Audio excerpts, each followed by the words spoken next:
அருட்பெருஞ்சோதி அருட்பெருஞ்சோதி தனிப்பெரும் கருணை அருட்பெருஞ்சோதி. எல்லா உயிர்களும் இன்புற்று வாழ்க, வள்ளல் மலரடி வாழ்க வாழ்க, கொல்லாவிரதம் குவளை எல்லாம் ஓங்குக, நல்லோர் நினைத்த நலம் பெறுக, நன்று நினைத்த எல்லோரும் வாழ்க இசைந்து. உலக மக்களே, அறிவார்ந்த அன்பர்களே, ஆண்மநேய ஒருமைப்பாடுடைய அன்பர்களே, வல்லப்பெருமான் நமக்கு அள்ளிய திருவட்பாவிலிருந்து அருட்பெருஞ்சோதி ஆண்டவருடைய திருவிளையாடலை பார்த்து கொண்டிருக்கிறோம். அருட்பெருஞ்சோதி ஆண்டவர் ஆதியும் அந்தமெல்லாம் தோன்றிய இறைவன், சுயமாக தோன்றிய இறைவன், இயற்கை உண்மை விளக்க கடவுள். அப்படி ஆதியும் அன்னாதமெல்லாம் தோன்றிய இறைவன் அருட்பெருஞ்சோதி ஆண்டவர் இந்த பிரபஞ்சத்தில் எவ்வளவோ திருவிளையாடல்களை செய்திருந்தாலும் கூட கலியுகத்தினுடைய கடைசி திருவிளையாடல் 1823ஆம் ஆண்டு தொடங்கி 30/1/1874 இரவு 12 மணி வரையிலும் அருட்பெருஞ்சோதி ஆண்டவருடைய திருவிளையாடல் தொடர்ந்து நடைபெற்று கொண்டிருந்தது. காரணம், ஏற்கனவே பிரபஞ்சத்தில் தோன்றிய 4 யுகங்களிலும் கிரேத யுகம், திரேத யுகம், துவார யுகம், கலியுகம் 4 யுகங்களுக்குமே ஆயுள் காலம் உண்டு. அந்த ஆயுள் காலம் முடிந்து விட்டது. கலியுகம் 5000 ஆண்டுகள் தான் அதனுடைய ஆயுள் காலம். 1900 ஆண்டுகளிலே முடிந்து விட்டது என்பதை நமது இறைவன் பிள்ளை பெருமான் அவர்கள் கூறியதை எடுத்துக்காட்டாக, அதாவது அந்த உண்மையை திருவற்பாவிலே நமக்கு அள்ளியிருக்கிறார்கள். ஆக அந்த யுகங்கள் முடிந்த பிறகு இப்போ நம்ம ஒளி யுகத்தில் இருந்துட்டு இருக்கோம். வல்லப்பெருமான் இதை சதுர்யுகம் என்று கூறுகிறார். சக்தி யுகம், சதுர்யுகம், ஒளி யுகம்.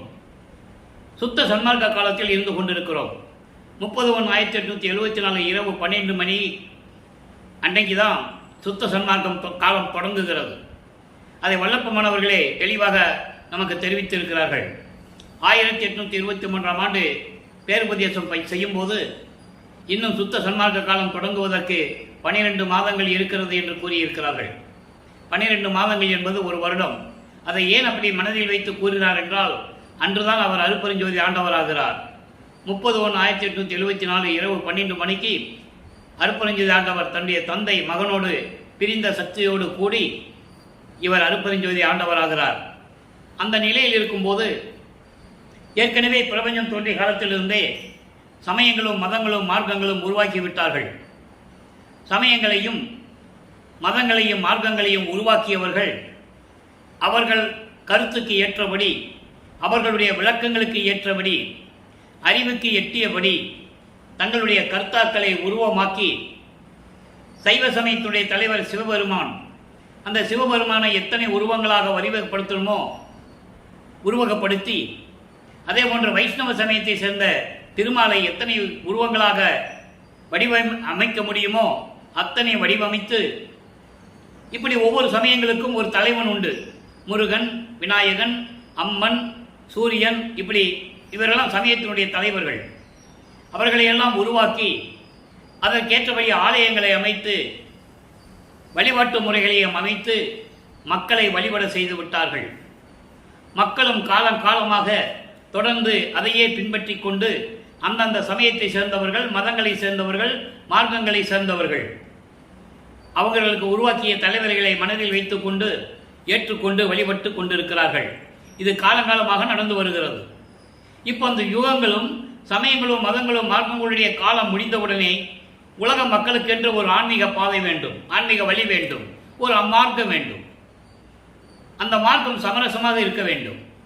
உலக மக்கள் அனைவரும் ஒற்றுமையாக ஒரே மார்க்கத்தில் இருந்து கொண்டு ஒரே இறைவனை ஏற்றுக்கொண்டு வேறுபாடு இல்லாமல், முரண்பாடுகள் இல்லாமல் உலக மக்கள் இன்புற்று வாழ வேண்டும் என்பதற்காக அருட்பெருஞ்சோதி ஆண்டவர் சுத்த சன்மார்க்கத்தை நிறுவி தன்னுடைய மகன் கையில் ஒப்படைப்பதற்காக தன்னுடைய மகனை, தன்னுடைய செல்வ மகனை ஒரு தாயின் வழியாக வருவிக்க செய்தார். நமது பிள்ளை பெருமான் அவர்கள் வருவிக்க விட்ட இடம் மருதூர் என்ற ஒரு கிராமம். இது இறைவனுடைய திருவிளையாடல் அங்குதான் தொடங்குகிறது. நமது பிள்ளை பெருமான் அவர்கள் ஒரு தாயின் கருவறையிலே இருக்கும்போது அதனுடைய விளக்கத்தை தெளிவாக கூறியிருப்பார்கள். உபசாரத்தால் பெற்ற தந்தை என்பான் ஒருவனுடைய சுக்கிலப்பையில் இருந்து உபசாரத்தால் பெற்ற தாய் என்பால் ஒருத்தியின் கருவறையிலே சேரும் வரை என்னை அணுவாக, அதாவது அணு வடிவில், ஒரு பெரிய அணுவ வடிவில் என்னை காத்து அதை ஒரு தாயின் கருவறையிலே சேரும் வரை என்னை காத்தருளி அதன் பிறகு தாயின் கருவறையிலே சேர்ந்த பிறகு நான் பௌதிக வடிவத்தில் பிண்ட வடிவத்தில் உருவமாக மாறும்போது எப்படியெல்லாம் எனக்கு அருளை செய்தாய் என்பதை இறைவனுடைய திருவிளையாடலை குறிப்பிட்டதை நாம் ஏற்கனவே பார்த்து விட்டோம். ஒரு தாயின் கருவறையில் இருக்கும்போது 10 மாதங்கள் எப்படி அங்கே இருந்தால் இறைவன் எப்படியெல்லாம் அருள் செய்தார் என்பதை நாம் படிப்படியாக பார்த்திருக்கிறோம், அதை பதிவும் செய்திருக்கிறோம். அதன் பிறகு 5 மாத குழந்தையிலே பிள்ளை தளத்திடையே திரைதூக்க தரிசித்த போது வேய்வகை மேல் காட்டாதே எந்தனக்கா மெய் உறவா மெய்ப்பொருளே என்று கூறுவார். சுத்த சன்மார்க்கத்தை பெற்ற பிறகுதான் இதெல்லாம் சொல்லுவார். ஏன்னா அப்போதான் அவருக்கு மெஞ்ஞானம் கிடைத்தது என்பதை நீங்கள் மனதில் வைத்துக் கொள்ள வேண்டும். சிதம்பரத்திலே சிதம்பர ரகசியம் காட்டியது இறைவன் வெட்ட வெளியாக இருப்பதை, சிதம்பர ரகசியத்தை தன் மகனுக்கு காட்டியது 5 மாத குழந்தையிலே.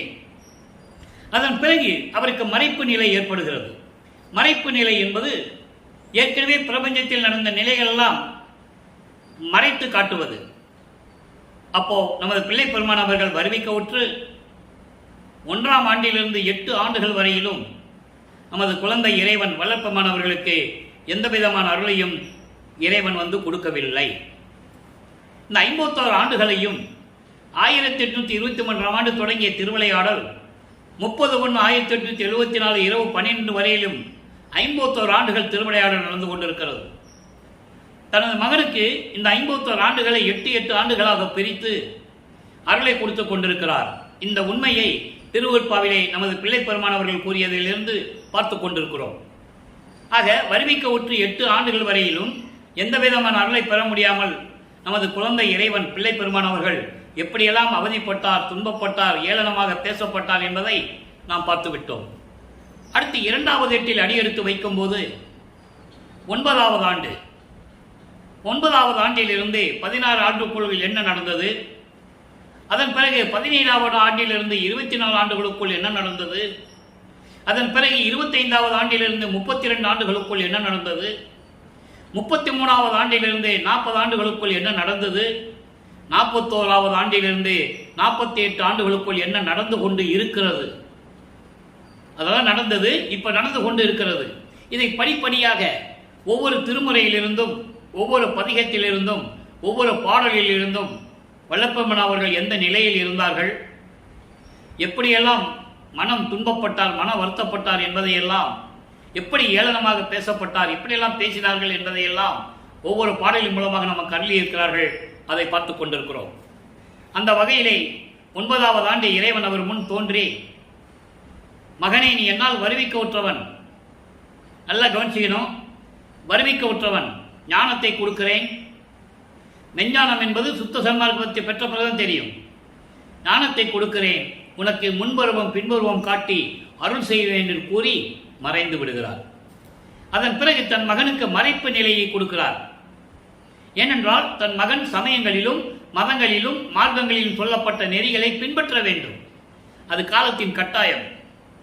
அதில் கூறப்பட்ட சங்கற்ப விகற்பங்களில் ஈடுபட வேண்டும். சைவ சமயம் என்பதால் சிவபெருமானுடைய சைவ சமயத்தில் இவர் ஈடுபட்டிருந்ததனால் திருநீர் பூசிக்கொண்டும், புத்திராட்சமலை அணிந்து கொண்டும், கடுக்கான் இட்டு கொண்டும் இப்படி தெய்வ வழிபாடு செய்து கொண்டிருக்கிறார்.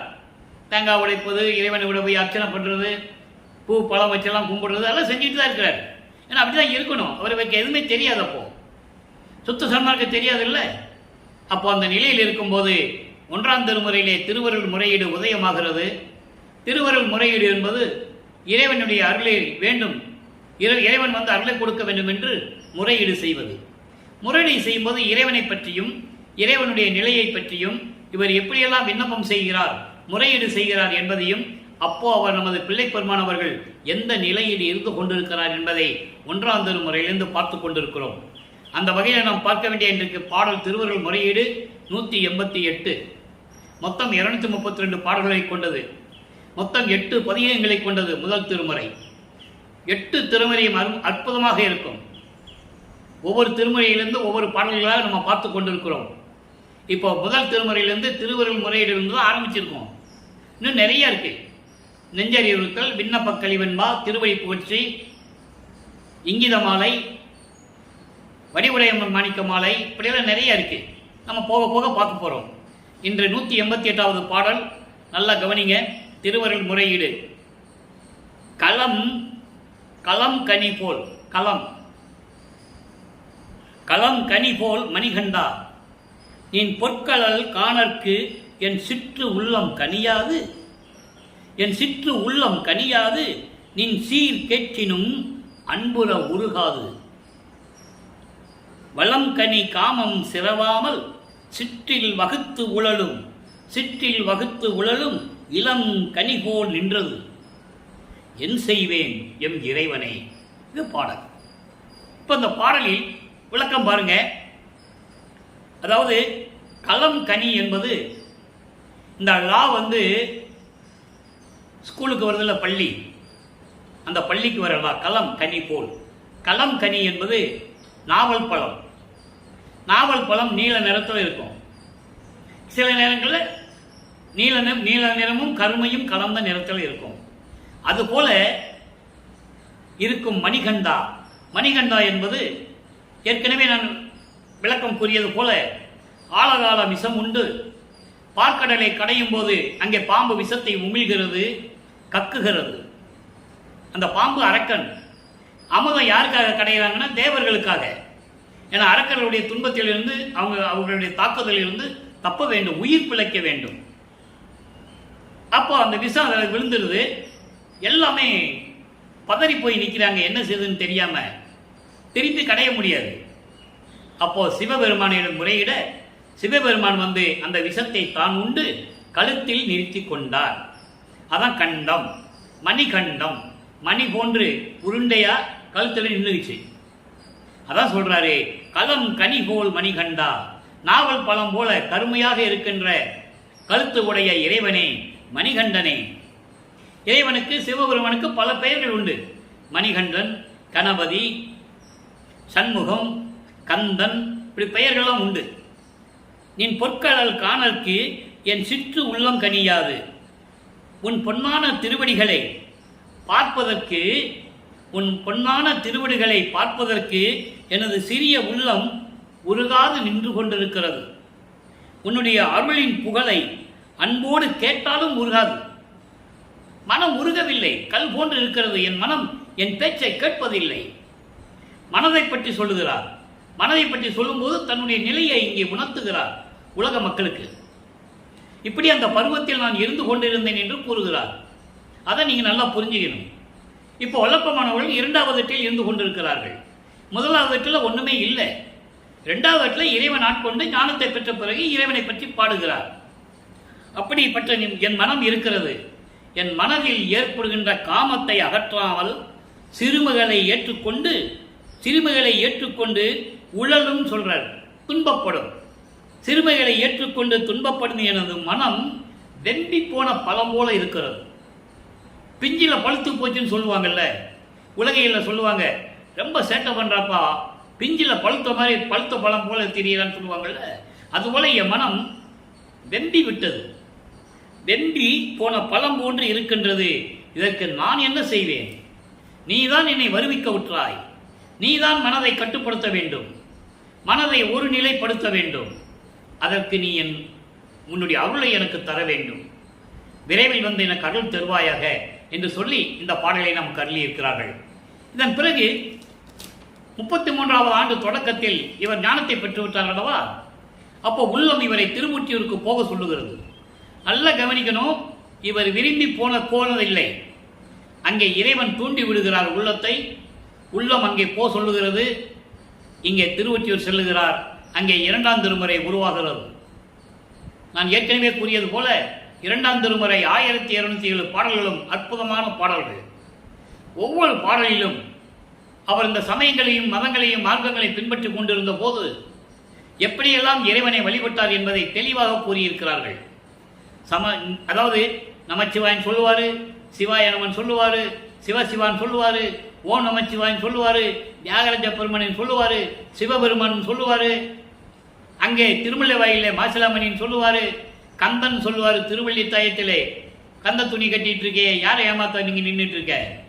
நான் அன்னைக்கே சொன்னேன்ல, நான் உலகத்துக்கு போக மாட்டேன்னு. நீ போ மகனே, நான் அவன் ரோட்டில் விட்டுருவனா, தெருவில் விட்டுருவனான்னு சொன்னேன். இல்லை, இன்னைக்கு தெருவில் விட்டுட்ட. நீயும் எனக்கு கந்த துணியை கொடு, நானும் கட்டிட்டு நிற்கிறேன், அப்பனும் பிள்ளையும் கந்த துணி கட்டிட்டு ரோட்டில் நிற்கிறாங்கன்னு சொல்லட்டும், எனக்கு ஒன்றும் பழி இல்லை. இந்த ஊர் வாயை, இந்த உலக வாயை உன்னால் அடைக்க முடியாது, உன்மேல் பழி சொல்லும் என்றெல்லாம் சொல்லுவார். அந்த பாடல்களெல்லாம் நம்ம பார்த்து விட்டோம். திருமுல்ல வாயில மாசிலாமணி எப்படி உருகுவார், திருவள்ளித்தாயத்தில் கந்தா கேசவா அப்படின்னு எப்படியெல்லாம் பாடுவார், எப்படியெல்லாம் மனம் உருவார் என்பதையெல்லாம் நாம் பார்த்து விட்டோம். இன்று 22வது பதிகம் திருப்புகழ் விலாசம். இன்னைக்கு அதில் 3வது பாடல். நான் ஏற்கனவே கூறியது போல திருப்புகழ் விலாசம் என்பது இறைவனுடைய புகழை வெளியே சொல்லுவது, டு அட்ரஸ். இங்கிலீஷில் சொல்லுவாங்க, ஏதாவது கூட்டம் நடந்தாலும் முதல்ல அட்ரஸ் தான் சொல்லுவாங்க. அந்த மாதிரி இறைவனுடைய திருப்புகளை சொல்லுவது, இறைவனுடைய திருப்புகளையும் சொல்லணும், திருப்புகளையும் சொல்லணும், அதே நேரத்தில் இவருடைய நிலைமையும் சொல்லணும். 3வது பாடல் இங்கேயே தான் சொல்லுவார், விடம் கலந்த அருள் மிடரு உடையவனே, விடம் கலந்த அருள் மிடயம் உடையவனே, வேதன் மால் புகழ் விடை உடையவனே, கடம் கடம் கலந்த மாவுரி உடையவனே, கந்தனை தரும் கனி உடையவனே. இங்கே கந்தன் என்பது மனம், அருள் மனம். இடம் கலந்த பெண் கூறு உடையவனே, எழில்கொள் சாமத்தின் இசை உடையவனே. இங்கே சாமத்தின் என்பது சாமம், வேதத்தின் சாமம் என்கின்ற ஒரு வேதம், ரிக்வேதம், யசுர்வேதம், சாமவேதம், அதர்வண வேதம். அப்படி சாமவேதத்தின் இசையுடையவனே, திடம் கலந்த கூர்மலு உடையவனே, திகழும் ஒற்றியூர் சிவபெருமானே. இப்போ இந்த பாடலை விளக்கம் பாருங்க.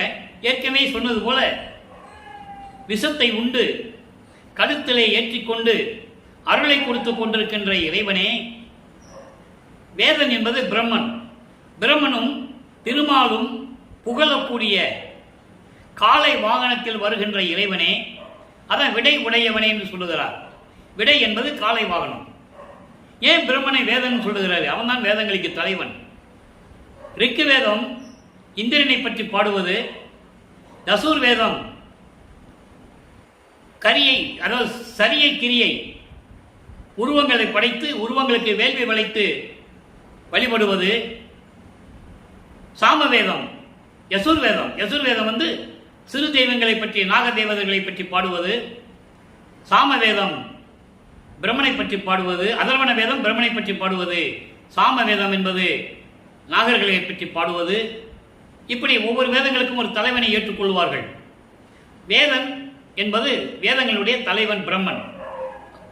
பிரம்மனும் திருமாலும் புகழக்கூடிய, வணங்கக்கூடிய, காலை வாகனத்தில் ஊர்ந்து வரக்கூடிய இறைவனே, கடம் கலந்த மா உரி உடையவனே, மதம் பிடித்த யானையை அடக்கி கொன்று அதன் தோலை உரித்து ஆடையாக அணிந்த இறைவனே. கடம் என்பது யானை. அப்படிப்பட்ட இறைவனே, அருள் மனம் வீசக்கூடிய, இரக்கம் கொண்ட, தயவு உள்ளம் கொண்ட இறைவனே, இடம் கலந்த பெண் கூறு உடையவனே, இடது பக்கத்திலே உமையாளுக்காக, ஒரு பெண்ணுக்காக இடம் கொடுத்த இறைவனே, இறைவனை உருவகப்படுத்துகிறார். இடம் கலந்த மார் மழு உடையவனே, அருள் வல்லமை படைத்த பரசு என்னும் ஆயுதம் கொண்ட உடையவனே. பரசு ஆயுதம் என்பது சிவன் ஆயுதம் என்று கூறுவார் வல்லப்பெருமான் அவர்கள். அந்த பரசு ஆயுதம் யார்கிட்ட இருந்ததுன்னா, பரசுராமன் அவதாரத்திலே திருமால் பரசு அவதாரம் எடுக்கும்போது அந்த கோடாரி ஆயுதம் அந்த பரசுராமன் கிட்ட இருந்தது. அது உலகத்தையே அழிக்கக்கூடிய ஆயுதம். அவன் தவம் இருந்து சிவபெருமானிலிருந்து பெற்ற ஆயுதம். அதனால்தான் அவனுக்கு பரசுராமன் என்ற பெயர். நல்லா புரிஞ்சுக்கணும் நீங்க. அதே மாதிரி திருமாலுக்கு சங்கு சக்கரம் கொடுத்தது அருப்பெருஞ்சோதி ஆண்டவர். அது பாடல்களை சொல்லுவார். நெடுமாலுக்கு நேமி அளித்த நீர் மிடியேனின் அருள் மேவ விரும்பிலரோ. திருமால் உங்ககிட்ட சங்கு சக்கரம் கேட்டானா? உன்னை முறையிட்டு கேட்டான், யாருக்கு கொடுத்துட்ட, அதனால் விளைவு என்ன வந்தது? அப்படியெல்லாம் அருளை கொடுத்த நீ, அவங்களுக்கெல்லாம் அருளை கொடுத்த நீ, எனக்கு மட்டும் அருளை கொடுப்பதற்கு தயங்குகிறாயே. மிடியேன் என்பது மகன். மிடியேனின் அருள் மேவ விரும்பிலரோ. அந்த பாடலுடைய விளக்கத்தில் நம்ம பார்த்துட்டோம் 2ஆம் திருமுறையிலே. ஆக இப்படியெல்லாம் இருக்கின்ற இறைவனே, விரைவில் வந்து எனக்கு அருள்வாயாக. திருவொற்றியூரிலே விளங்கிக் கொண்டிருக்கின்ற சிவபெருமானே, உன்னாலே வருவிக்க உற்று நான் துன்பங்களை அனுபவித்துக் கொண்டிருக்கிறேன். மனம் ஒரு நிலையில் இல்லாமல் அலைந்து கொண்டிருக்கிறது. நீ வந்து எனது மனதை கட்டுப்படுத்தி ஒருநிலைப்படுத்தி என்னை ஆட்கொள்ள வேண்டும் என்று சொல்லி முறையீடு செய்கிறார். ஆக வல்லபெருமான் அவர்கள் வருவிக்க உற்று 16 ஆண்டுகள் வரையிலும் இறைவனிடமிருந்து எந்த அருளையும் பெற முடியவில்லை. இறைவன் வரல. அப்போ இவர் எங்க போனாலும் நடந்துதான் போகணும். அதன் பிறகு பறந்து செல்லுவார், அண்டங்களுக்கு செல்லுவார், பல உருவங்களிலே இருப்பார். அந்த சக்தியெல்லாம் நம்ம பின்னால பார்க்க போறோம். அப்போ இந்த நிலையில் இருக்கும்போது நடந்து நடந்து காலெல்லாம் அவருக்கு எப்படி குழந்தை இல்லை, 16 வயது குழந்தை பருவத்தில் இருக்கின்ற நமது இறைவன் யார் என்று தெரியாமல், மகன் என்று தெரியும், இறைவனால் வருவிக்க விட்டோம் என்ற நிலை தெரியும், வெளியே சொல்லவும் முடியாது. சொன்னாலும் யாரும் நம்பவும் மாட்டாங்க. ஏற்கனவே கேலி கிண்டல் பண்ணிட்டு இருக்காங்க. இவன் ஆட்டுக்கு ரோடு தெரு தெருவாக சுற்றிக்கிட்டு இருக்கான், வீட்டில் இருக்கிறது இல்லை, தங்குறது இல்லை, சரியாக சாப்பிட்றது இல்லை, குளிக்கிறது இல்லை, தூங்குறது இல்லை, இப்படி தான் சொல்லிக்கிட்டு இருந்தாங்க. அவருடைய நிலை என்ன என்பதை பின்னால் நம்ம பார்க்க போகிறோம். இன்னைக்கு நல்லா கவனிங்க. அப்போது இந்த நிலையில் இருக்கும்போது இப்போ 3வது எட்டில் அடியெடுத்து வைக்கிறார். 3 24, 3வது 8. அப்போ 3ஆம் திருமுறை உருவாகிறது. 3ஆம் திருமுறை இதுவரையில் நாம் 15 பதியங்களை பார்த்து விட்டோம். ஒவ்வொரு பதியமும் அற்புதமாக இருக்கும். இறைவனை முறையீடு செய்வது, இறைவனின் அருளை பெற முடியவில்லை என்று மன வருந்துவது, தன் பிறகு மனக்குமுறலை, மன வருத்தத்தை நாரையிடமும் கிளிகளிடமும் சொல்லி தூது அனுப்புவது, ஒரு குறைச்ச பெண்ணிடம் போய் குறி கற்பது, அப்புறம் ஜாதகம் கேட்பது, ஒரு ஜோசியிட்ட போய் ஜாதகம் கேட்பது, இதெல்லாம் பார்த்தாச்சு. 15 திருமுறை 15 பதியத்தையும் பார்த்தாச்சு. இன்னைக்கு 16வது பதிகம் திருவருள் பெருமிதம். அங்க திருப்புகழ் விலாசம் எங்க 2ஆம் திருமுறையிலே. இப்ப காலங்கள் கடந்து கொண்டிருக்கிறது. 24 ஆண்டுகளுக்குள் நிலைமை கொஞ்சம் மாறுகிறது. அப்போ இறைவனுடைய திருவருளை பெருமையாக சொல்லுவது எப்படி என்றால், ஒரு செவிலித்தாய் தன்னை வளர்க்கின்ற தாய் என்பது மனதை குறிப்பிடுகிறார். மனம் என்ன சொல்லுகிறது, மகளிடம் மனம் என்ன சொல்லுகிறது, செவிலித்தாய் என்ன சொல்லுகிறார் என்று கூறுகிறார். பாடலை பார்ப்போம், அதன் பிறகு விளக்கம். உள்ளி உருகும் அவருக்கு அருளும் ஒற்றி நகர்வாள் உத்தமருக்கு வெள்ளிமலையும் பொன்மலையும் வீடு என்று உரைப்பார். ஆனாலும் கள்ளி நெருங்கி புறம்புல் சுடுகாடே இடம் காண் கண்டு அறிக நீ. தாய் மகளிட சொல்றார். இது உலகியலிலே ஒரு பெண் தன்னுடைய மகள் காதலிக்கும் போது காதலன் யார் என்று தாய் விசாரிப்பாள். இது உலகத்தின் இயற்கை. எப்படிப்பட்டவன் தெரியாது. ஏன்னா மகள் உறுதியாக இருக்கிறாள், நான் காதலிக்கிறேன், அவனை தான் கல்யாணம் பண்ணிக்குவேன் அப்படின்னு சொன்னா மணமகனை பத்தி விசாரிப்பாங்க. விசாரிச்சுட்டு வந்து மகிட்ட சொல்லுவாங்க, அப்பா மகளே, விவரம் தெரியாம சின்ன பெண்ணா இருக்கிறியே, அவனுக்கு இருக்க வீடு கிடையாது, திங்கிறதுக்கு சோறு கிடையாது, உடுக்கிறதுக்கு சரியான உடை கிடையாது, எதிர்காலத்தில் போய் நீ அவனை கல்யாணம் பண்ணிட்டு என்ன பலனை பெறப் போகிறாய் என்று சொல்லுவார்கள். அதே போல மனம் சொல்லுகிறது. காரணம், மனம் அந்த நிலையில் இருக்கிறது என்பதை உலக மக்களுக்கு தெரிவிக்கிறார். ஏன்னா 24 வருஷம் அலைகிறார்கள, இருக்கதானே செய்யும், இயற்கை தானே. அப்போ அந்த நிலையில் இருக்கும்போது இந்த பாடல் உருவாகிறது. பாடலுடைய விளக்கம் பாருங்க. அதாவது இறைவனை உள்ளத்திலே நினைத்து உள்ளம் உருகி பாடுகின்றவர்களுக்கு அருளக்கூடிய இறைவன், அந்த இறைவன் திருவொற்றியூரிலே இருக்கிறார். அப்படிப்பட்ட உத்தமமான இறைவன் தான் தாய் சொல்லுகிறார். விசாரிச்சுட்டு வந்து தாய் சொல்லுவது போல மனம் சொல்லுகிறது. அவரிடம் இருக்குது, இல்லைன்னு சொல்லலை. அவருக்கு வெள்ளையங்கிரின்னு ஒரு மலை இருக்கு, இமயமலைன்னு ஒரு மலை இருக்கு, அதுதான் அவர் வீடுன்னு சொல்லுவாங்க.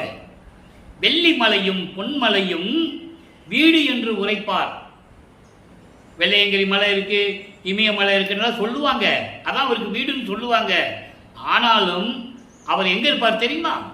ஊருக்கு வெளியே கல்லு செடிகள் நிறைந்த சுடுகாட்டில் போய் படுத்திருப்பான். சுடுகாட்டில் தான் படுத்திருப்பான். அது தெரியுமா உனக்கு? அதை முதல்ல நீ விசாரிச்சுக்கோ. மனம் சொல்லுது, செவிலித்தாய் மகளிடம் சொல்லுவது போல. அதை போய் நீ முதல்ல விசாரி. அவனுக்கு இருக்க இடம் இல்லை, சுடுகாட்டில் தான் இருக்கணும். திங்கிறதுக்கு சோறு இல்லை, பிச்சை தான் எடுக்கணும். உடுக்கிறதுக்கு துணி இல்லை, கந்த துணி தான் கட்டிக்கிட்டு இருக்கணும். கழுத்தில் பாம்பை சுற்றிட்டு இருப்பான், சுடுகாட்டில் போய் மண்டை ஓடுகள் மாட்டிக்கிட்டு இருப்பான். அவனை போய் எப்படி நீ கட்டி பிடிப்ப? பாம்பு கொத்துமே, மண்டை ஓடு தடுக்குமே, அவன் நெஞ்சில் தான் தொங்குது. நீ எப்படி நெஞ்சோடு அணைச்சு கொள்ளுவ? அவன் மீது இவ்வளவு காதல் கொண்டுள்ளையே என் மகளே, விவரமறியாத சின்ன பெண்ணை ஏழை அடிவி, விவரம் தெரியாம இருக்கிறியே, இவ்வளவு காதல் வச்சுக்கிட்டு அவனை கல்யாணம் பண்ணிட்டு என்ன பாடுபட போகிறாய்? 24 வருஷம் நீ அலையிறையே, அவன் உனக்கு என்னன்னு கூட கேட்டானா என்று மனம் சொல்லுவது போல, அவர் உள்ளம் அவரிடம் சொல்லுவது போல இந்த பாடலை நமக்கு அருளி இருக்கிறார்கள். இதான் மைய கருத்து, உலக மக்கள் தெரிய வேண்டிய கருத்து. வல்லப்பெருமானவர்கள் பூலோகத்திற்கு ஒரு தாயின் வழியாக வருவிக்க உற்று 24 ஆண்டுகள் வரையிலும் எந்த விதமான அருளை பெற முடியாமல் இருக்கிறார். அவர் மனநிலை எப்படி இருக்கும் என்பதை இந்த பாடலிலே நாம் பார்த்து விட்டோம். இப்போ நிலைகள் மாறுகிறது. இப்போ வல்லப்பெருமானவர்கள் 4வது எட்டில் சென்று கொண்டிருக்கிறார். 4×8 = 32. 24 ஆண்டுகள் வரைக்கும் வீட்டிலிருந்து கிளம்பி போக வேண்டியது, நேர திருவொற்றியூருக்கு போக வேண்டியது, திருமலை வயலுக்கு போக வேண்டியது, திருவள்ளித்தாயத்துக்கு போக வேண்டியது, திருப்பி எங்கே சாப்பிட்றாரு, எங்கே படுக்கிறாரு, எங்கே தூங்குறாரு யாருக்கும் தெரியாது, யாருக்கும் தெரியாது. 4ஆம் திருமுறை வந்து சொல்லுவார். அதை நம்ம படிப்படியாக பார்த்துருக்கோம், இன்னைக்கும் பார்க்க போகிறோம். நல்லா கவனிங்க. வல்லப்பெருமானவர்கள் இப்போ 32 ஆண்டுகளுக்குள் இருக்கிறார். அதாவது 25வது ஆண்டிலிருந்து வருவிக்க உற்று 25வது ஆண்டிலிருந்து வல்லப்பெருமானுக்கு வயது இல்லை, ஒவ்வொரு யுகத்திலையும் இருந்தவர் என்பதை நான் பதிவு செய்ய கடமைப்பட்டிருக்கிறேன். ஏன்னா திருவருட்பாவிலே அவ்வளவு விளக்கங்கள் இருக்கிறது, ஒவ்வொரு யுகத்திலே இருந்தாருன்னு. அப்போ அந்த நேரத்தில் இதெல்லாம் இறைவனுடைய திருவிளையாடல், அதை தான் மக்கள்கிட்ட சொல்லி இருக்கணும். யாரும் சொல்லலையே. 202 ஆண்டுகள் ஆகிவிட்டது வல்லப்பெருமான்கள் வருவிக்க உற்று. 152 ஆண்டுகள் முடிவடைந்து விட்டது அவர் அருட்பெருஞ்சோதி ஆண்டவராகி. அவருடைய உண்மையான இறைநிலையையும் அவர் எப்படியெல்லாம் இறைவனால் திருவிளையாடல் செய்யப்பட்டார், இறைவனுடைய திருவிளையாடல் எப்படியெல்லாம் நடந்தது என்பதை யார் சொன்னது? நல்லா யோசிச்சு பாருங்க. சொல்லி இருந்தால் வல்லற்பெருமானை இறைநிலையில் இருக்கின்ற ஒரு இறைவன் என்று நினைத்திருப்பார்கள் மக்கள். மக்களுக்கு தெரியாது. இப்போ 27வது ஆண்டில் தனக்கொடி அம்மையாருக்கு திருமாங்கல்யம் பூட்டி அந்த அம்மாவுக்கு மோட்ச வீட்டை கொடுத்து விமோசனத்தை கொடுத்து நீ வாழ்க மகளே என்று சொல்லி வாழ்த்திவிட்டு உலகப்பற்றை துறக்க வேண்டும். அந்த திருமணத்தின் போது பிரம்மன் திருமால் எல்லாம் உட்கார்ந்திருக்காங்க வாழ்த்துவதற்கு. தனது தந்தையும் தாயும் வரவில்லை என்று இவள் மனம் எப்படி ஏங்கியது என்பதை அற்பக சமாளிலே 100 பாடல்களில் நாம் பார்த்து விட்டோம். அந்த நிலையிலிருந்து அப்படி இருக்கும்போது உலகப்பற்றுகளை துறந்து சரியை கிரிய யோகம் என்ற 12 நிலைகளை கடந்து தத்துவங்களை கடந்து இப்போ அவருக்கு சுத்த சன்மார்க்கம் இருக்கிறது தெரியும். மகனை தந்தை அழைக்கிறார் சுத்த சிவஞான வெளிக்கு. இவர் சென்று கொண்டிருக்கிறார். அதற்கு முன்னால் அந்த தெருவு கதவை பூட்டி எப்படியெல்லாம் மகனுக்கு அருளை கொடுத்தார் என்பதை பார்த்து விட்டோம். அங்கே சுத்த சிவஞான வெளியிலே போய் எப்படியெல்லாம் அருளை பெற்றார் என்பதை 5வது எட்டில் பார்த்து கொண்டிருக்கிறோம். இப்போ ஆனந்த மாலை உருவாகிறது. தன்னுடைய அம்மையை பற்றி, தன்னுடைய அம்மா சிவகாமி வெளியை பற்றி பாடவே இல்லையே என்று அங்கு ஒரு எண்ணம் ஏற்படும் போது இயற்கையாகவே உருவாகிறது.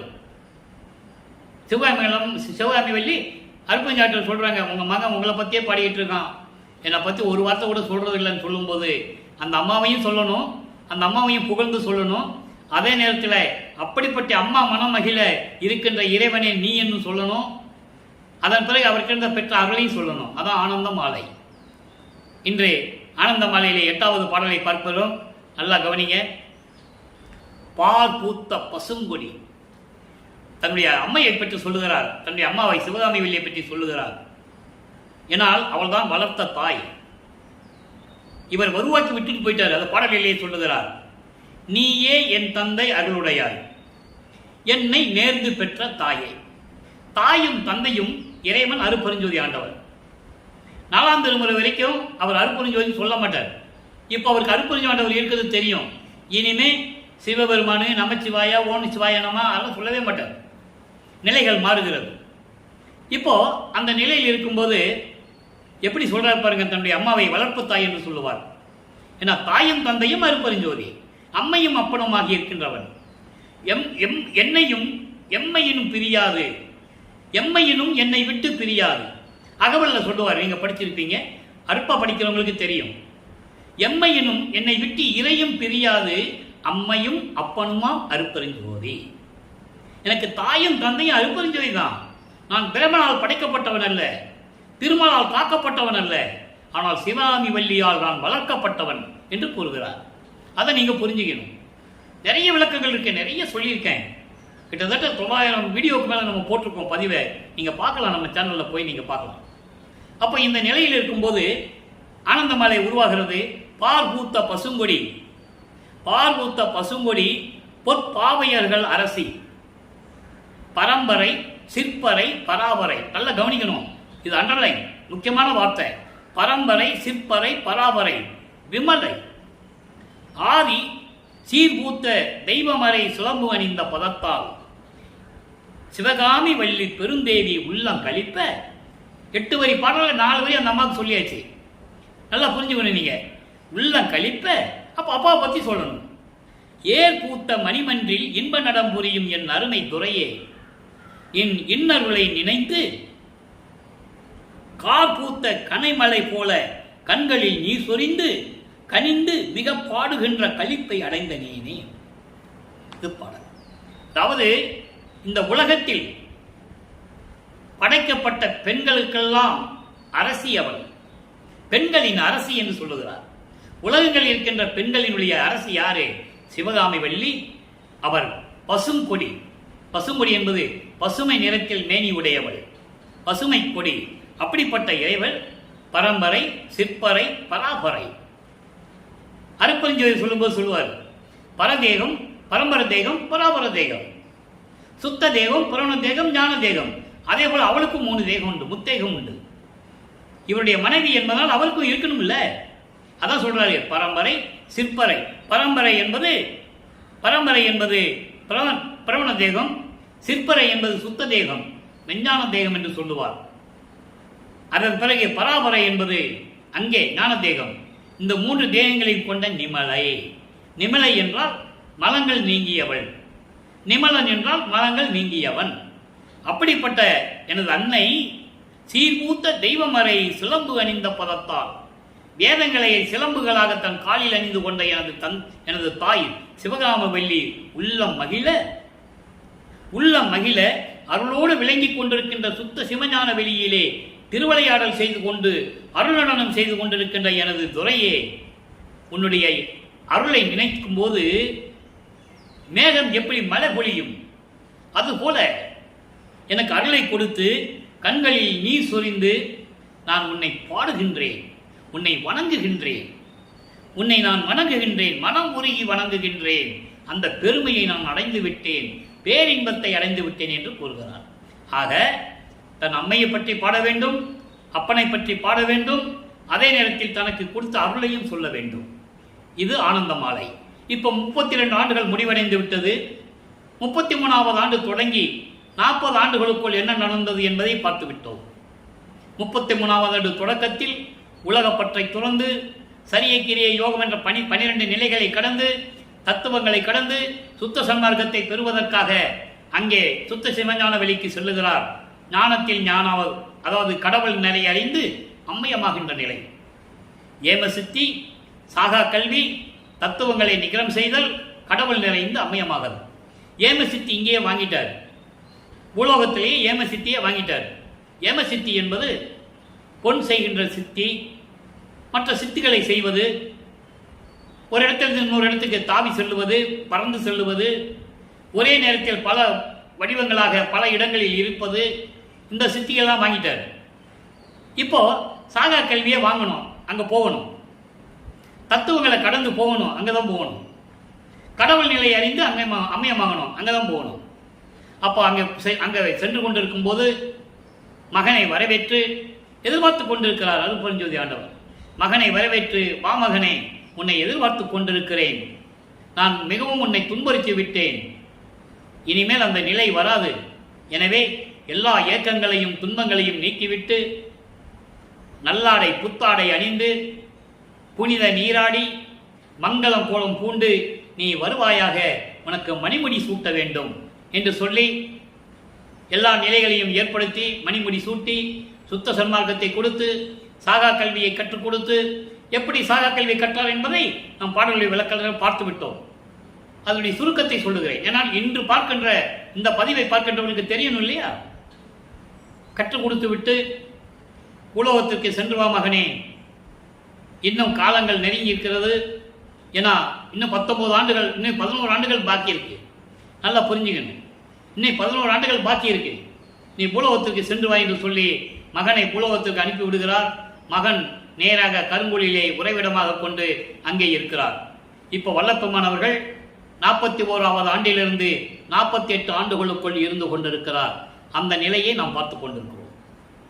கருங்குழியிலிருந்தே அங்கே வெங்கட ரெட்டியார் முத்தலையம்மாளுடைய தம்பதிகளிடம் கணவன் மனைவியிடமும் ஆசி வாங்கி கொண்டு நல்லா கவனிக்கணும். அப்போ அவர் ஒரு சாதாரண ஆள் மாதிரி தான் எல்லாருக்கும் தெரியும். அவர் இறைவன் என்று யாருக்கும் தெரியாது. இவரும் யாருக்கும் சொல்றதில்லை, இனிமே தான் சொல்லுவார். 6ஆம் திருமுறையில் முடிவடைகின்ற காலத்தில் தான் சொல்லுவார். அந்த நிலையில் இருக்கும்போது என்ன நடந்தது? கருங்குழியை விட்டு விரைவருகிறார். வந்து ஒரே நாளிலே இங்கே வடலூரிலே பார்வதி ஒரு மக்களிடமிருந்து அந்த இடத்தை வாங்கி என்பது அவர்கள் அளிக்கிறார்கள், அன்போடு அளிக்கிறார்கள். சாமிக்கு கொடுத்துருவோம் அப்படின்னு சொல்லி கொடுத்துட்றாங்க. ஒரே நாளில் தர்மசாலையை நிறுவி நெருப்பை பூட்டி அடுப்பை ஏற்படுத்தி, அதுக்கு பேர் தான் அணையா அடுப்பு, இன்றும் எரிந்து கொண்டிருக்கிறதை எடுத்து ஜீவர்களுக்கு பசியாற்றி, ஜீவர்களுக்கெல்லாம் பசியாற்ற வேண்டும் என்ற ஒரே நோக்கத்திற்காக பசியாற்றிக் கொண்டு அங்கே உறைவிடமாக இருந்து கொண்டிருக்கிறார். அங்கே இருக்கும்போது என்னென்ன நடந்தது என்பதை பார்க்க போகிறோம். இதற்கிடையில் 1869ஆம் ஆண்டு இவர் திருவொற்பாவை அருளியது தவறானது. இது திருவொற்பால்ல மறுப்பா என்று சொல்லி ஆறுமுகம் நாவலர் தலைமையிலே ஜாதிகளை சேர்ந்தவர்கள், மதங்களை சார்ந்தவர்கள், மார்க்கங்களை சார்ந்தவர்கள், அதோடு மட்டுமல்ல மடாதிபதிகள், ஆதீனங்கள், சங்கராச்சாரியர்கள் எல்லாருமே ஒன்னா சேர்ந்து கடலூர் மஞ்சப்பொக்க கோர்ட்டிலே நீதிமன்றத்திலே வழக்கு தொடர்ந்து விட்டார்கள், இதை தடை செய்ய வேண்டும் என்று. காரணம், அவன் ராமலிங்கம் பரதேசி என்ற ஒரு ஆளு வடலூரில் உட்கார்ந்துவிட்டு எந்த பாடசாலையிலும் கல்வி கற்காமல் புலவர் பட்டம் பெற்றது போல பாடல்களை எழுதி கொண்டிருக்கிறார்கள். இதில் எங்களுக்கு உடன்பாடு இல்லை. அவருடைய பாடல்கள் சமயங்களுக்கும், மதங்களுக்கும், மார்க்கங்களுக்கும், ஜாதிகளுக்கும் புறம்பாக இருக்கிறது, அதை தடை செய்ய வேண்டும், மறுப்பா என்று அறிவிக்க வேண்டும் என்று சொல்லி நீதிமன்றத்திலே வழக்கு தொடர்ந்தார்கள். நமது இறைவன் அங்கே செல்லுகிறார், நீதிமன்றத்துக்கு செல்லுகிறார், நீதிபதிக்கு காட்சி கொடுக்கிறார். நீதிபதி எந்திரிச்சு நிற்கிறார். நீதிபதி எந்திரிச்சு நிற்கணும்னு அங்கே இருக்கிறவங்க எல்லாம் நின்று தான் ஆகணும், எல்லாம் நிற்கிறாங்க. அவர் புரிந்து கொண்டார், நீதிபதி இவர் யார் என்று புரிந்து கொண்டார். அதான் புரிஞ்சுக்கணும். நீங்க இது ஏன் சொல்றேன்னா, சமயங்களிலும் மதங்களிலும் சொன்னாங்கல்ல, அந்தந்த சமயத்தை சேர்ந்தவர்கள் தலைவர்கள்லாம் போய் நீதிமன்றத்தில் சாட்சி சொன்னாங்கன்னு. சிவபெருமான் போய் சாட்சி சொன்னாரு, சமயபுரத்தம்மா சாட்சி சொன்னாங்க, காஞ்சிபுரம் அம்மா போய் சாட்சி சொன்னாங்க. இப்படியெல்லாம் சொன்னவர்கள் அருப்பெருஞ்சோதி ஆண்டவர் அங்கே நீதிபதிக்கு காட்சி கொடுத்தார் என்று சொல்ல மறந்து விட்டார்கள். சொல்லவில்லை. காரணம், அவர்கள் மனம் ஒத்துக்கொள்ளவில்லை. அதுதான் உண்மை, யாரும் மறுக்க முடியாது. உடனே அங்கே இருக்கின்றவர்கள் எந்திரித்து நின்ற உடனே நீதிபதி கேட்கிறார், ஏன் எழுந்து நின்றீர்கள் என்று கேட்கும்போது, நீங்களெல்லாம் எழுந்து நின்றீர்கள், நாங்கள் எழுந்து நின்றோம் என்று சொன்னார்கள்.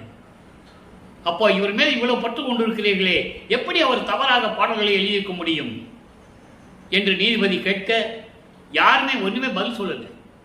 அவர் சொல்லிவிட்டார், நான் உணர்ந்து விட்டேன், திருவொற்பா மக்களுக்கு ஏற்றது, உலக மக்களுக்கு ஏற்றது, அங்க சாதி இல்லை, மதம் இல்லை, மார்க்கங்கள் இல்லை, திருவொற்பா இறைவனால் அருளப்பட்டது என்று சொல்லி தீர்ப்பளிக்கிறார்.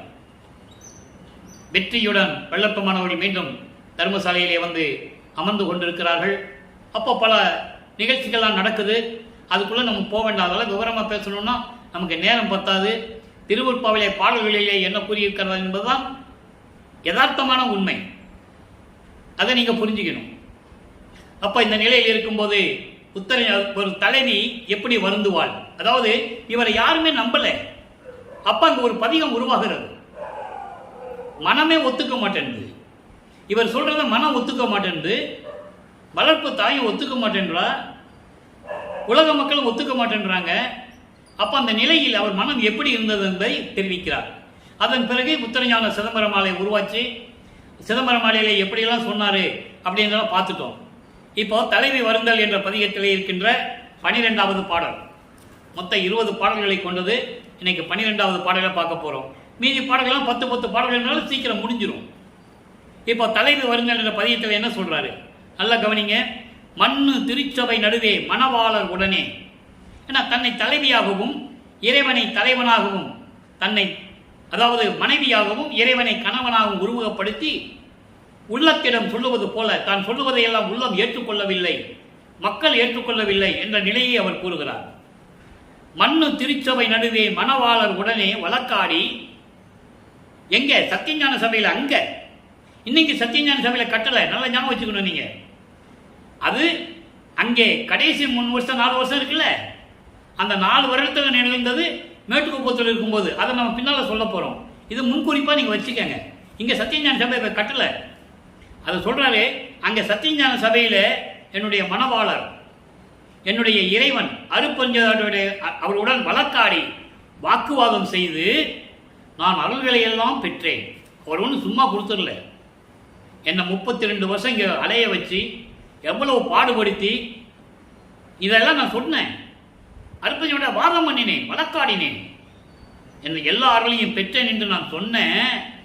அதனால மட்டுமல்ல, இன்னும் சொன்னேன், இன்னொன்னு சொன்னேன். சொல்றாரு பாருங்க, இன்னொன்னு சொன்னேன், இன்னும் அவர் வதன இளநகை காண அங்கே செல்வேன் என்று சொன்னேன். நல்லா புரிஞ்சுக்கணும். இங்க பூலோகத்துக்கு வந்துட்டாரு.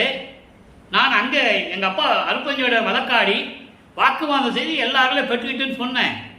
இது சொல்லாம நான் விட்டுக்கலாம். இன்னொன்னு சொன்னேன், இன்னும் அவருடைய புன்னகையை பார்ப்பதற்காக, இள புன்னகை, அவருடைய முகத்தில் ஏற்படுகின்ற தளதளன்று ஏற்படுகின்ற அந்த புன்னகையை பார்ப்பதற்காக இன்னும் நான் போவேன் அப்படின்னு சொல்லிட்டேன். அப்படின்னு சொல்லிட்டேன்னா அதனால எதனாலும் தெரியல, அதனால எதனாலும் தெரியல. அடுத்து சொல்றா பாருங்க, மின்னும் இடைப்பாங்கி ஒரு விதமாக நடந்தால், மின்னல் போன்று இடை கொண்ட என் தோழி இருக்காளே, மனத்தை சொல்ற, மனம் ஏத்துக்க மாட்டேன்றா, மனம் ஏத்துக்க மாட்டேன்று. நான் ஒன்று சொன்னா அவ கேட்காத மொழியிலே இருக்கிறா, அவ இஷ்டத்துக்கு நடந்துகிட்டு இருக்கா. என்னுடைய தோழி மனதை சொல்லுகிறார். மனம் போன போக்குல தான் போகுதே தவிர நான் சொல்றது கேட்கவே மாட்டேன்று. அதோடு மட்டுமல்ல, மிக பரிவில் வளர்த்தவளும், என்னை அன்போடு எடுத்து கட்டி அணைத்து என்னை வளர்த்த சிவகாமி வள்ளி எங்க அம்மா இருக்கிறாளே, அவ கூட என்னை பத்தி கவனிக்கிறது இல்லை. இப்போ அவ கூட நான் சொல்றதை நம்புறது இல்லை, என்னை பத்தி கவனிக்கிறது இல்லை. இப்படியெல்லாம் இருக்கும்போது இந்த உலகத்தில் இருக்கின்ற பெண்கள் எல்லாம், பெண்கள் என்பது உலக மக்கள், தன்னை ஒரு பெண்ணாக உருவப்படுத்தினால் பெண்கள் என்று சொல்லுகிறார். அதை நீங்க புரிஞ்சுக்கணும். உலக மக்கள் எல்லாம் ஏளனமாக பேசுகிறார்கள். சின்ன மொழி புகன்றார். சின்ன மொழி என்பது இழிவாக பேசுகிறார்கள், ஏளனாக பேசுகிறார்கள். அறிவில்லாமல் இவன் பேசிக் கொண்டிருக்கிறான், இவன் எப்படி அங்க போவான்? எப்படி பார்த்தீங்களா? இவர் சொல்லிட்டாரு, ஆனால் உலக மக்கள் நம்பவில்லை. கூட இருந்தவர்களும் சரி, நட்பு வட்டாரத்திலும் சரி, யாருமே இவர் சொன்னதை நம்பலையே. நம்பி இருந்தா இறைவன் என்று உங்களுக்கு தெரிஞ்சிருக்குமே. அதான் திருவருட்பாவின் சிறப்பு அம்சம். வள்ளற்பெருமானுடைய அருள் எப்படி இருக்கிறது என்பதை பாடல் மூலமாக தான் அறிய முடியும். சும்மா வாய்ப்பேசில மைக்க பிடிச்சிக்கிட்டு மேடையில் நின்று பேசினா விளங்காது. அப்ப இந்த நிலையில் இருக்கும்போது இப்படியெல்லாம் நான் இருந்து கொண்டிருக்கிறேன் என்று உலக மக்களுக்கு தெரிவிக்கிறார். இப்ப சொல்லிட்டார்ல, இப்ப இதை நினைத்து தன் தந்தைக்காக பாமாலை சூட்டுகிறார். அந்த பாமாலையை அவர் ஏற்றுக்கொள்ளுகிறார். எப்படி ஏற்றுக்கொள்ளுகிறார்? என் பாட்டுக்கு எண்ணாது எண்ணி இசைத்தேன். எந்தன் பாட்டை சத்தியமாக தான் புணர்ந்தான். முன்பாட்டு காலை, அண்டர்லைன் இல்லை, முன்பாட்டு காலை பின்பாட்டு காலை என்று சொல்லுவார். காலை என்பது நேரம், முன்பாட்டு காலை என்பது சமயங்களிலும் மதங்களிலும் மார்க்கங்களில் நான் இருந்த போது, பின்காட்டு காலை என்பது 32வது ஆண்டுக்கு பிறகு நான் சுத்த சன்மார்க்கத்தை பெற்ற பிறகு அந்த நேரத்தில் நான் எப்படி இருந்தேன். அதான் விளக்கம் இருக்கு. முன்பாட்டு காலையிலே வந்து கருணை அளித்து தர்மசாலையிலே வா என்றான். நல்லா கவனிக்கணும், தர்மசாலை அண்டர்லைன்.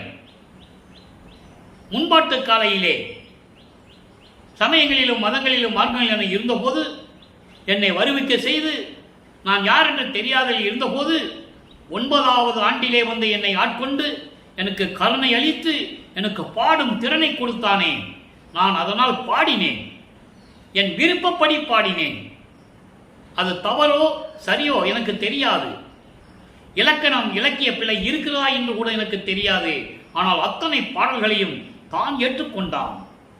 அதான் சொல்றாரே, என் பாட்டை சத்தியமாகத்தான் புனைந்தான். எல்லாம் உண்மையான பாடல்கள், தரமான பாடல்கள் மகனே, நான் ஏற்றுக்கொண்டேன் என்று ஏற்றுக்கொண்டான். எவ்வளவு அற்புதம் பாருங்க. அதன் பிறகு சொல்லுகிறார், தர்மசாலையிலே வா என்றான். தான் தர்மசாலை என்பது சுத்த சன்மார்க்க நெறி. தர்மத்தோடும் நீதியோடும் நேர்மையோடு இருக்கின்ற வழி இருக்கிறதே, அந்த நெறி இருக்கிறதே, அந்த வழியில் வா. அந்த வீதி என்று சொல்லுவார் சில நேரங்களிலே, தர்ம வீதி என்று சொல்லுவார், தர்மசாலை என்று சொல்லுவார். தர்மசாலை என்பது சுத்த சன்மார்க்க நெறியிலே பின்பற்றி கொண்டு வா என்றான் எனது இறைவன். பாமாலை சூட்டுகிறார். அப்ப அந்த நிலை மாறி பிறகு சூட்டிய பிறகு இறைவன் எப்ப வருவார் என்றதை உலக மக்களுக்கு தெரிவிக்கிறார். இறைவன் வரவை இயம்புதல். 102வது பதிகம், இறைவன் வரவை இயம்புதல். 5வது பதிகம், 5வது பாடல். நல்லா கவனிக்கணும். கருநாட்கள் அத்தனையும் கழிந்தன. அதான் சொல்றாரு முன்பாட்டு காலை. ஒவ்வொரு பாடலுக்கும் ஒரு தொடர்பு உண்டு. அதான் சொல்றேன், கனெக்டிவிட்டி. 88வது பதியத்தில் இருக்கின்ற பாமாலையில் இருக்கின்ற 5வது பாடலுக்கு 102வது பதிகம் இறைவன் வரவு இயம்புதல் என்ற பதிகத்திலே 5வது பாடலிலே விளக்கம் இருக்கிறது. நல்லா புரிஞ்சுக்கணும். அதான் முன்பாட்டு காலை. இது இறைவனுடைய அருளும் தயவும் இருந்தால்தான் சொல்ல முடியும், இல்லைன்னா சொல்ல முடியாது, கனெக்ட் பண்ணி சொல்ல முடியாது. அதான் கனெக்டிவிட்டி. இப்ப சொல்றாரு, கரு நாட்கள் அத்தனையும் கழிந்தன. கரு நாட்கள், சமயங்களிலும் மதங்களையும் மார்களை பின்பற்றி கொண்டு அந்த துர்மார்க்கத்தில் இருக்கும்போது இருந்த நாட்களை எல்லாம் நான் கழித்து விட்டேன். 32 ஆண்டுகளுக்குள் முடித்து விட்டேன். நீ சிறிதும் கலக்க முறை இது தொடங்கி கருணை நட பெருமான் தருநாளி உலகமெல்லாம் கழிப்படைய நமது சார்பில் எனது சார்பில் மனதிடம் சொல்லுகிறார் இறைவனுடைய வரவை. மக்களிடம் சொன்னால் யார் நம்பலையே, மனதிடம் சொல்லுவது போல பாடலை கொடுக்கிறார். இதான் கான்செப்ட். நல்லா நீங்க புரிஞ்சுக்கணும். நேரடியாக மக்களை கூப்பிட்டு சொன்னால் மக்கள் நம்ப மாட்டேன்றான். அடப்பாயா, இந்த சாமியார் ஏதாவது சொல்லிட்டு இருப்பாரு, இதை பற்றி தெரியாதப்போ இங்கே இருப்பார், எங்கேயாவது ஓடி போயிடுவார், 6 மாதம் கழித்து வருவார், அவர் சொல்கிறத நம்ம நம்பணுமா? இது மக்கள் சொல்லுகிறது நியூஸ். அதனால் மனதிடம் சொல்லுவது போல, உலக மக்களுக்கு தெரிவிப்பது போல பாடல்களை அருளியிருக்கிறார். என்றாவது ஒரு நாள் எவனாவது ஒரு ஊழியன் இதன் விளக்கத்தை கூறுவான் என்று சொல்லி அவர் பாடலை அறிவிக்கிறார்கள். அதன் அடிப்படையில் இந்த ஊழியன், இந்த வள்ளலார் ஊழியன் விளக்கத்தை கூறிக்கொண்டிருக்கிறேன் என்று சொல்லுவதில் பெரும்புரிப்படைகிறேன், பெருமகிழ்ச்சி அடைகிறேன். யாரும் மறுக்க முடியாது. இறைவன் கொடுத்த விளக்கம். அந்த நிலையிலிருந்து நான் கடந்து விட்டேன். மனமே கலக்கமுறாதே, கலக்கம் அடையாதே மனமே. இது நாள் தொடங்கி கருணை பெருமான் அருள் தருகின்ற நாள். இந்த உலகமெல்லாம் மகிழ்வடைய எனது சார்பில் அற்புதமான வரி. எனது சார்பில் அருப்பெருஞ்சோதி தலைத்து மிக விளங்கும் திருநாட்களாகும். இதற்கு ஓர் ஐயமில்லை. நான் அருப்பெருஞ்சோதியிலே அருளை பெற்றுக்கொண்டு இந்த உலகம் தலைக்க நான் செயல்படுவேன். இதில் தயக்கமில்லை, சந்தேகமில்லை. இதுதான் திண்ணம், இது உறுதி, சத்தியம். இதை உலகுக்கு அறிய தெரிவித்து விடு. எப்படி சொல்ற பாருங்க, மனதிடம் சொல்லுகிறார். உலகம் அறிய தெரிவித்து விடு மனமே. நான் தான் இந்த உலகத்தை காப்பாற்றப் போகிறேன் அருப்பெருஞ்சோதி அருளுடன். தெளிவா சொல்ற. மனதிடம் சொல்வது போல உலக மக்கள் சொல்லிட்டார். உலக மக்களே, நீங்கள் எல்லாம் கலக்கம் அடைய வேண்டாம். இறைவனுடைய அருளை பெற்றுக்கொண்டு நான் தான் இந்த உலகம் கழிப்படைய மகிழ்வோடு இருக்க அருப்பெருஞ்சோதி அருளுடன் நான் தான் உங்களை காப்பாற்றப் போகிறேன். இதை நான் தெரிவித்து விட்டேன் என்று மனதிடம் சொல்லுவது போல தெரிவித்து விட்டார். அதோடு மட்டுமல்ல, வருநாளில், அதே மனசுகிட்ட சொல்றாரு, வருநாளில் உரைத்திடலாம் என்று எண்ணி மயங்கேன், வருநாளில் இன்பமயமாகி நிறைவாயே. வருநாளில், இனிமேல் வருகின்ற நாட்களில் சொல்றார் அவரு. இப்ப அவர் சொல்லும் போது 48 ஆண்டுகளுக்குள் இருந்து கொண்டிருக்கிறார். இனி வருகின்ற நாட்களில் இனிமேல் சத்தியஞான சபை அமைக்கணும், மேட்டுக்குப்பம் போகணும், சத்தியஞான சபை அமைக்கணும். அந்த அமைப்பதற்காக இந்த பெருவழியை எப்படியாவது மீட்க வேண்டும், பெருவழியை நம்ம கைவசப்படுத்த வேண்டும். தந்தையும் மகனும் எப்படியெல்லாம் பேசினார்கள் என்பதையும், மேட்டுக்குப்பம் சென்ற பிறகு சத்தியஞான சபை கட்டினதையும், அதன் பிறகு வருகின்ற நாட்களில் இந்த உலகமெல்லாம் கழிப்படையும். அதனால பின்னால சொல்லிக்கலான்னு நீ நினைக்காத, இப்பயே சொல்லிடு அப்படின்னு மனசுகிட்ட சொல்றாரு. அதனால அவர் இப்பவே சொல்லிட்டாரு. சபையை கட்ட முன்னால, மேட்டுப்புத்துக்கு போகிறதுக்கு முன்னால, அங்கே இறைவனோட கலப்பதற்கு முன்னால, இறைவன் தானும் மகனோட கலக்கிறாரு, அப்பந்தானும் மகனோட கலக்கிறாரு பிரிந்த சக்தியோடு. அதை முன்கூட்டியே சொல்லிட்டாரு. அதெல்லாம் புரிஞ்சுக்கணும். அதான் கான்செப்ட். மறுநாளில் சொல்லிவிடலாம் என்று நினைக்காதே மனமே. அது பின்னால சொல்லிக்கலாம் ஏன் இருக்கணும்? முதலே சொல்லிடு, முடிஞ்சு போச்சு. வருநாளில் எல்லாம் இன்பமயமாகி இருக்க வேண்டுமே, எல்லாரும் இன்புற்று வாழ வேண்டுமே, செத்தவர்களை எல்லாம் எழுப்ப வேண்டுமே. செத்தவர்கள் என்பது சுத்த சன்மார்க்கம் தெரியாமல் இறந்து போனவர்கள், சுத்த சன்மார்க்கத்தை தெரிந்து கொண்டும் பின்பற்றாதவர்கள். அவர்கள் செத்தவர்கள், இறந்தவர்கள், இவர்களை மீட்டு கொண்டு வரணும்ல. அதனால நீ முதலையே சொல்லிடு அப்படின்னு மனதுகிடம் சொல்வது போல முதல்லையே சொல்லிட்டாரு. இதுதான் கான்செப்ட். நல்லா புரிஞ்சுக்கணும். அப்போ சுத்த சிவநிலை எப்படி இருக்கும்? 106 பதிகம். நீ இடையில 2 பதிகம் இருக்கு, அதை நம்ம அப்புறம் சொல்லுவோம். எப்பப்போ இந்த பாடலை உள்ள கொண்டு வரணுமோ அப்போ வரும். அது சுத்த சிவநிலை 2வது பாடல். நல்லா பாருங்க, சுத்த சிவநிலை எப்படி இருக்கும், எப்படி அருளை பெற்றுக்கொண்டார், எப்படி இறைவன் திருவிளையாடல் செய்தார், எப்படி கொடுத்தார். எல்லா நலமும் எனக்கே கொடுக்கின்றான். இந்த எனக்கு என்ற வார்த்தையை திருவருட்பாவை எத்தனையோ இடங்களில் சொல்லுவார். அதே மாதிரி தந்தை மகனுக்கு கொடுக்கும்போது உனக்கே தான் கொடுத்தேன்னு சொல்லுவார். உனக்கே. அதுக்கு ஒரு உதாரணத்துக்கு ஒரு பாடல் சொல்ல முடியும், நிறைய இருக்கு. உதாரணத்துக்கு ஒன்று, சாவா நிலை இது தந்தனம் உனக்கே. ஆவா என்னார் இல்லையா அருட்பெருஞ்சோதி. ஏன்னா அவங்க அப்பாட்ட கேட்குறாரு, உன்னை நம்ப முடியாது, நீ பல யுகத்திலே திருவிளையாடல் செஞ்சவன் எனக்கு தெரியும், என்னையே நீ 32 வருஷம் என்ன பாடுபடுத்தின, எனக்கு தெரியாம யாருக்காவது கொடுத்துருக்கியான்னு கேட்கிறாரு. நோவாமல் நோம்பு என்னை போல் நோற்ற வரும். எப்படி சொல்ற பாருங்க, எஞ்சான்றும் சாகாவரம் என்னை போல் சார்ந்தவரும், தேவா நின் பேரொருளை என்னை போல் பெற்றவரும், எவ்வுலகில் யார் உலர் சற்றே அறை. அறைன்னு சொல்லுன்னு கட்டும். நீ யாருக்கா கொடுத்துருக்கியா எனக்கு தெரியாம, அதுவே கொடுத்துருந்தா சொல்லிடு, நான் அதுக்கேற்றபடி நடந்துக்குவேன் அப்படின்னு சொல்லும்போது அதனுடைய இந்த கேள்விக்கு, இந்த பாடலுக்கு அங்கே அகவல்ல பதில் சொல்றாரு. அவங்க அப்பா சொல்றாரு மகன்கிட்ட, இல்லை மகனே, சாவா நிலை தந்தனம் உனக்கே. ஆவா என அருளியா அருட்பெருஞ்சோதி. இந்த பிரபஞ்சத்திலே உனக்கு மட்டும் தான் கொடுத்துருக்கேன். நீ யாராக இருந்தாலும் சரி, பிறக்க வேண்டும், இறக்க வேண்டும், முத்தியடைய வேண்டும். யாருக்கு ஞான சக்தி நான் கொடுக்கவே இல்லை, உனக்கு மட்டும் தான் கொடுத்தேன் என்று சொல்லுவார். அதை திருவுந்தியார் பதிகத்திலே 64வது பதிகம் 6ஆம் திருமுறை திருவுந்தியார் பதிகத்திலே 10வது பாடலிலே சொல்லுவார். முத்தியை பெற்றேன், அம்முத்தியினால் ஞான சித்தியை உற்றேன் என்று உந்திப்பெற, சித்தனானேன் என்று உந்திப்பெற நான் கடவுளாயிட்டேன்னு சொல்லுவேன். இப்படி ஒவ்வொரு பாடலுக்கு விளக்கம் உண்டு நண்பர்களே. அதான் சொல்றாரு, எல்லா நலமும் எனக்கே கொடுக்கின்றான், எல்லா அருளையும் எனக்கே கொடுத்து விட்டான், எல்லாம் செய்ய வல்லான் எம்பெருமான்.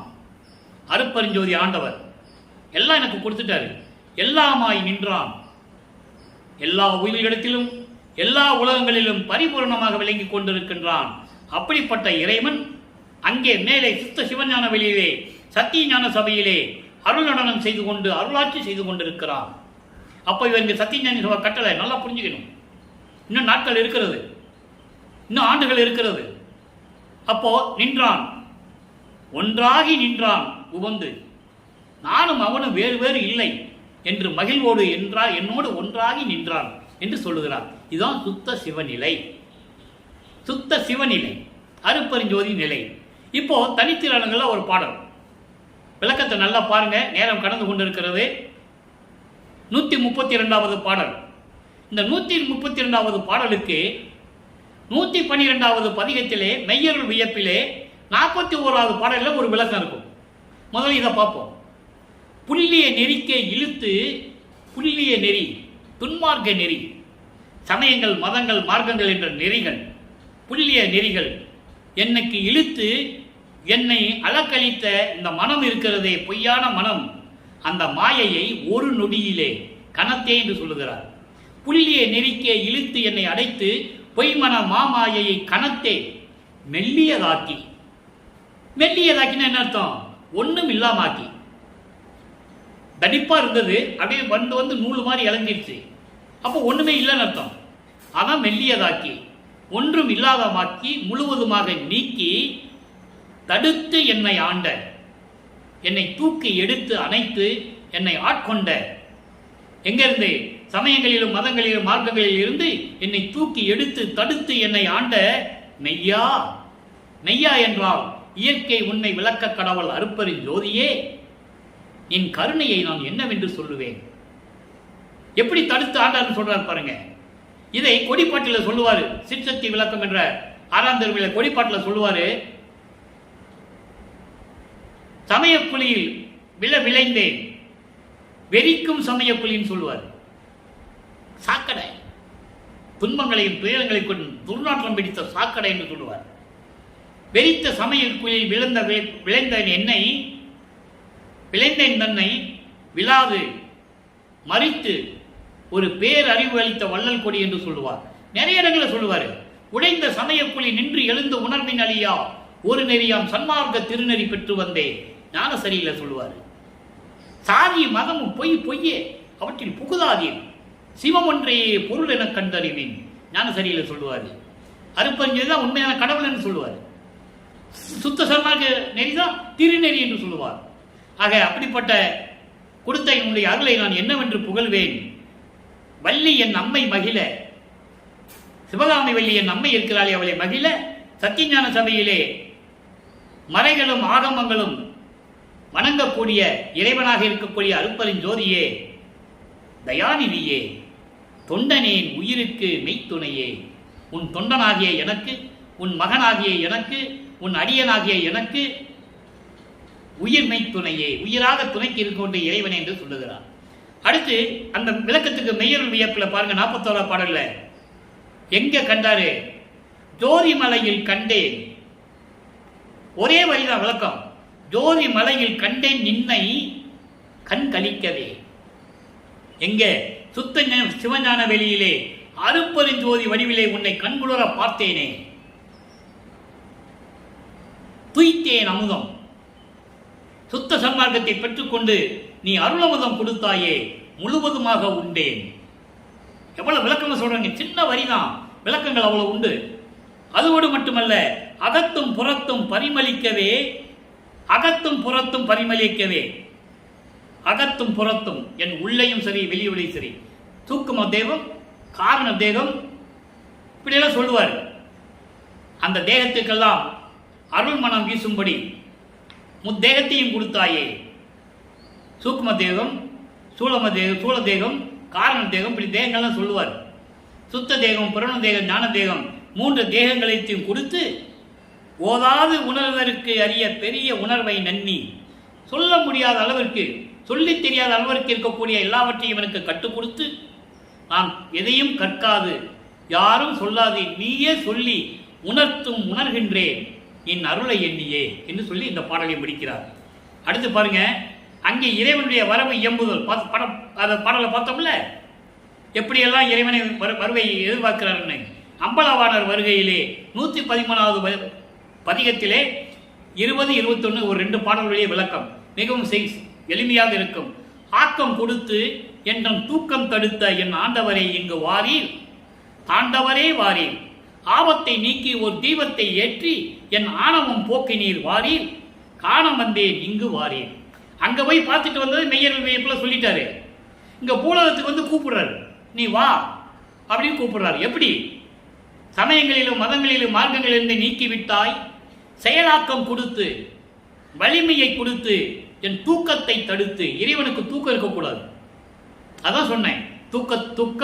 தூக்கத்தை தடுத்தவர், பசியை நீக்கியவர் எல்லாம் சொல்லுவார். இவர் அருளமுதம் உண்டவர் வல்லற்பெருமான். பசிக்கு முதல்ல அருளமுதம் கிடைக்கும், மதிமண்டலத்தை அருளமுதம் உண்பார், உள்நாக்கு வழியா அமுதம் சுரக்கும். அப்படிப்பட்டவர். அவரை போய் எல்லாம் போட்டு சாப்பிட்டாரு, அது சாப்பிட்டாரு, இது சாப்பிட்டாரு. சிட்டி வளாகத்தில் சமையலறை இருக்கா? குளியலறை இருக்கா? சத்தியஞான சபையில் சமையல் அறை இருக்கா, குளியல் அறை இருக்கா? எப்படி சாப்பிட்டுப்பாரு? யோசிக்கணும். அப்போ இந்த மனம் இருந்தவர் இப்படியெல்லாம் அருட்பெருஞ்சோதி ஆண்டவர் எனக்கு அருளை கொடுத்து எல்லாத்தையும் கொடுத்து அருளை கொடுத்து செயலாக்க வைத்து விட்டார். இப்போ நான் பூலோகத்தில் இருந்து கொண்டிருக்கிறேன். என் தந்தையே உன்னை காண வேண்டும் வா அப்படின்னு கூப்பிடுறார். ஆக இந்த நிலையில் இருக்கும் போது இறைவனுடைய திருவிளையாடலை பார்த்து விட்டோம்.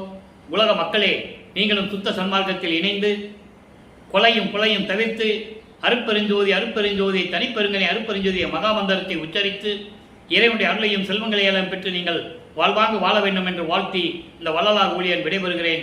மீண்டும் நாளை சந்திப்போம். நன்றி, வணக்கம். நாளையும் இறைவனுடைய திருவிளையாடல் தொடரும். கண்டு மகிழ்ந்து இறைவனுடைய அருளை பெற்றுக் கொள்ளுங்கள்.